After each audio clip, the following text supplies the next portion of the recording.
So, like I said, the objective is, to attack the opponent always.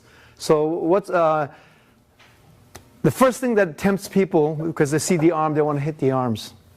And that's what Isaac was doing. He was concentrating in a lot of martial arts train that way, where somebody attacks and you diverting the arms.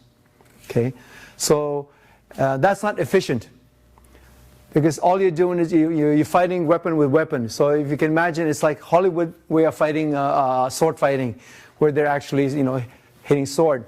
But the reality is the person's trying to strike you in the real fight. They're trying to strike and you're stopping the sword from hitting you. So it's to make the movie I guess spectacular and not get themselves hurt. They just hit each other's swords, and that's a way a way of making things look good. Many demonstrations do that. A master would actually demonstrate a stick with a student, but actually they're hitting the stick to make it look very, very fast. They're not really trying to hit the person. So similarly, all the same, a lot of people are hitting the arm. You can see the direction of his hand is going this way. So he's hitting the arm. And the other thing, of course, again, it's like the you carry the concept of the boxing as well, of dodging, dodging and trying to punch this way. And Wing Chun is not that way. Okay, in Chinese martial art, the body structure is very important. So you've got yourself a strong frame in your body, okay, and you're trying to move someone, okay, not run away from someone. So, for example, if he, Isaac, so he punches me, say, so this is what kind of the thing he was doing. So if you're able to do that, punch again, you might as well do this. Why bother with a hand? Or more efficiently, you just hit him. But the problem with that again, so say now, I punch you and I want you to kind of dodge to the side. Okay? So I'm going here. Okay. So good martial arts is to follow his hand. Understand? Don't give him the opportunity to do this side thing. Okay. So consequently, so if he punches, what I wanted to keep my body straight, and I turn his body. I put him in this vulnerable position now, rather than me putting myself in a vulnerable position. Okay. So these are things that it's very important to understand. So here I'm going to repeat the form that Isaac did. So Patrick, can you hold that again?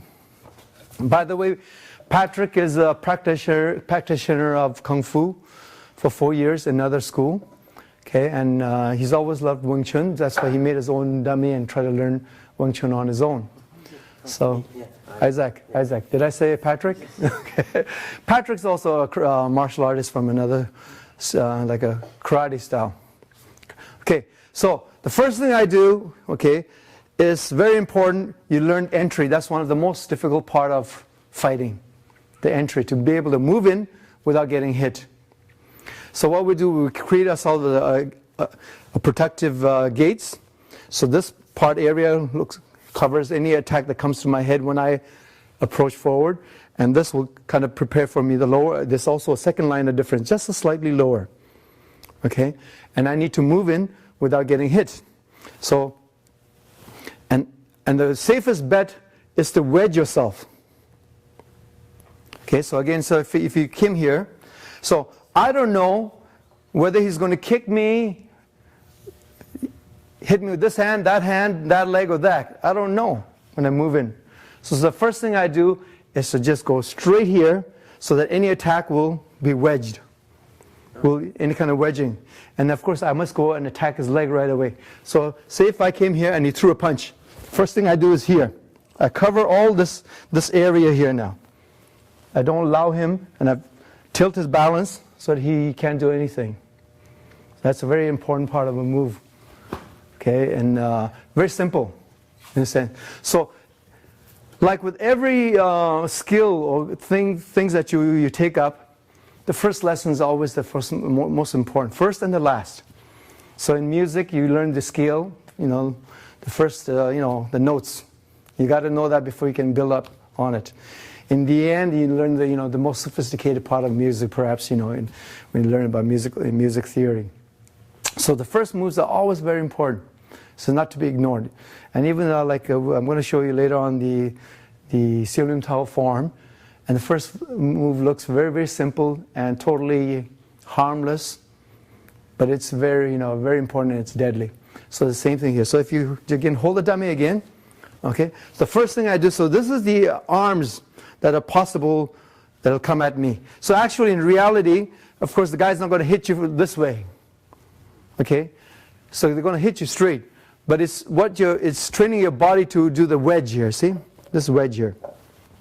So from here, I would go straight in and attack, and I could be even as far as this, and I have to train myself to be able to take one step and be right there. So from here, so through here. Okay, so right here I've tilted the guy.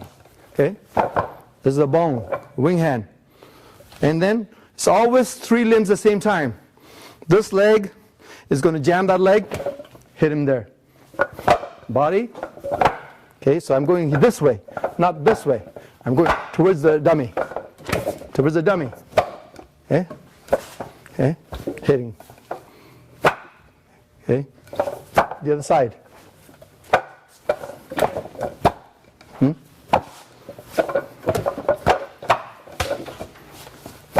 Okay? That's the first section of the dummy move. Then the paksao. I'm not going this way, not the hand. It's my body, and my hands are always protecting the center. So the body is the one that's doing the moving. Okay? Always 2, covering 1, down. Okay? Coordination. Down, up. Okay? Section 2, section 3. Okay? Always kicking the low area. We don't kick high here in Wing Chun. Okay? We're getting hot here. Okay? Okay? 3 section. 4. 3 limbs again. Here. Okay? Okay?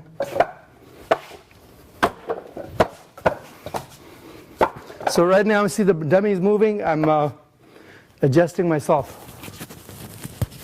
Okay. Now, one of the things I want to point out. Well, I'm not going to give the whole dummy lessons now, but just point out something here. I'm moving around this dummy. Okay. As you see, I went like this. Right.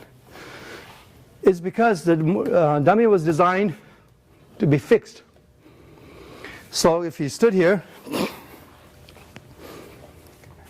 so the same thing. Say you came here and you did one of the dummy moves, okay? So you came here and side step, go ahead, side step like you did in the dummy. Okay. Like one of the moves, okay? So again, okay, same thing here, you see? Once he steps to the side, I will take advantage of his mobility. Basically, there's always a trade-off between mobility and stability. When you have more mobility, it's less stability. More stability, less mobility. Okay? So, in reality, I don't want to do this. For example, the dummy looks like this. If this was a dummy, hi, and he punched me, right? So here, so I would go, the dummy come this to the side here. But as I said, all you have to do is go this way direct at me. Okay? So that's not the point. So this is the point, is really the dummy part, because it's fixed. That's why I'm walking around. In reality, I don't want to walk around. I'm here.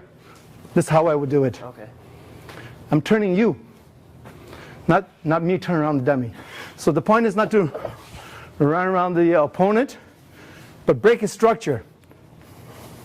What is structure? Okay? Structure means, like this building, it's squared. So is this body. If this building, one of the posts was tilted, say like this, like here, right? Even just this here.